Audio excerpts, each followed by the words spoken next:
Hello YouTubers, and today again I'm here to bring you another Guild Wars 2 video. This one is obviously about the new patch. As you can see, it's called Lion's Arch. It's now called Lion's Arch in brackets under attack. Now, as you can see, you got some drill thing going in the background there, whatever you want to call that, but the artwork of that isn't as good as all the other artwork I see. And along my legendary, I'm still working on it a bit. As you can see, my weaponsmith is nearly at 400. Just trying to, you know, push myself to get there. Then I can make the gift of metal, and this will all go to like my incinerator or my twilight, whichever one I feel like leveling. Because if I make twilight or sunrise, I'll just make a warrior. But it'll probably be incinerator because I've already got a level 80 thief and darker build. Very interesting. So as you can see, right here you got the destroyed bridge, which is on fire. Yeah. So right about here, I'm not even bothered with those things because there's no one to help me. So I just stealth, put down a shadow refuge, because I'm just trying to make my way to the event. But along the way, what I did not understand was that you would, like, I was just taking health. Like, my health was going down very unnecessarily when nothing was attacking me. Like, I made the mistake there and I jumped back into that. That was pretty stupid.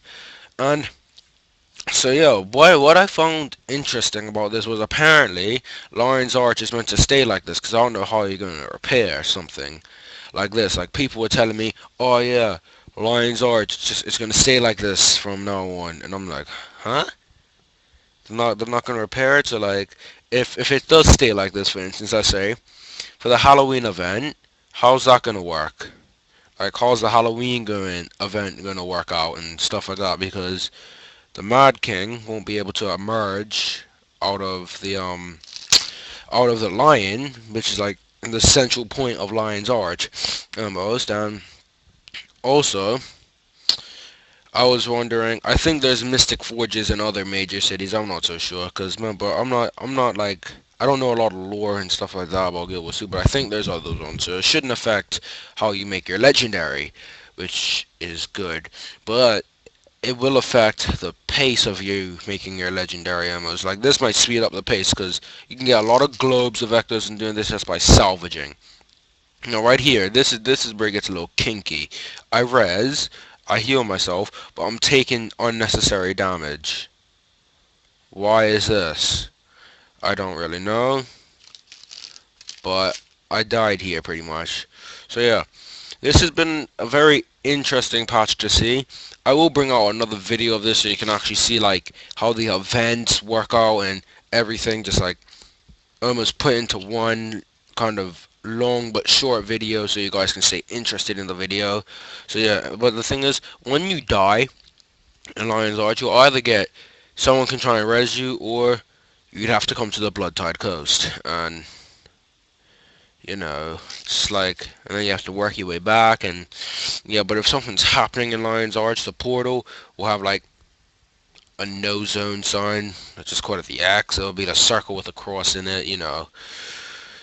And so yeah, as you can see, I think a lot of people died at this point because like you got your fiddle business, like everyone's just dead, pretty much just dead here.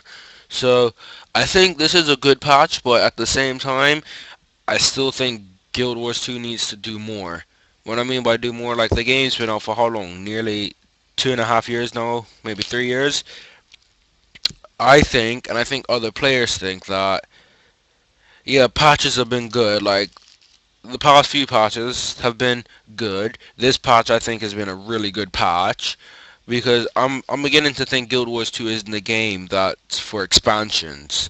I'm beginning to think it's a game where it's just about patches, because we support ArenaNet by the gem store, and if the community that play Guild Wars 2 is not like spending money like like £8 a month on the gem store, because I know I don't do that. Like, I do buy on the gem store, but like that's mostly gems for gold, pretty much, if I need that extra bit of gold. But I don't do that all the time.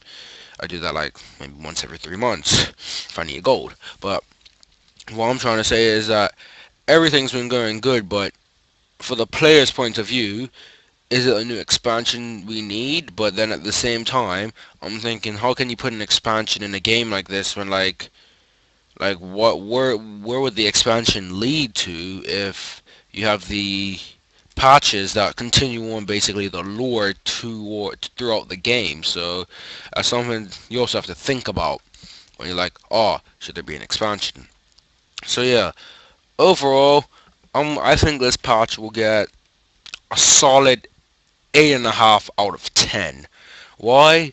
Because you get these things, these bags, you can open them up, and then it has stuff you can salvage in it, and that is good to get your globes of ectoplasms. I know, got my globes of ecto, so yeah, I was happy when I saw 3 globes come out of one salvage. Really happy about that.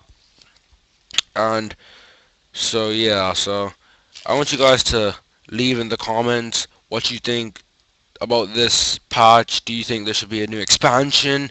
What do you think should happen more throughout the game? And what do you want to see throughout the game? And don't forget to check out my Twitch channel, which is twitch.tv/OreoCookie without the E on the end. And I hope you enjoyed this video. Hope to see you next time. Next time I might be bringing out a PvP build, but I don't PvP that much, so you know. Might be something to do with the legendary grind.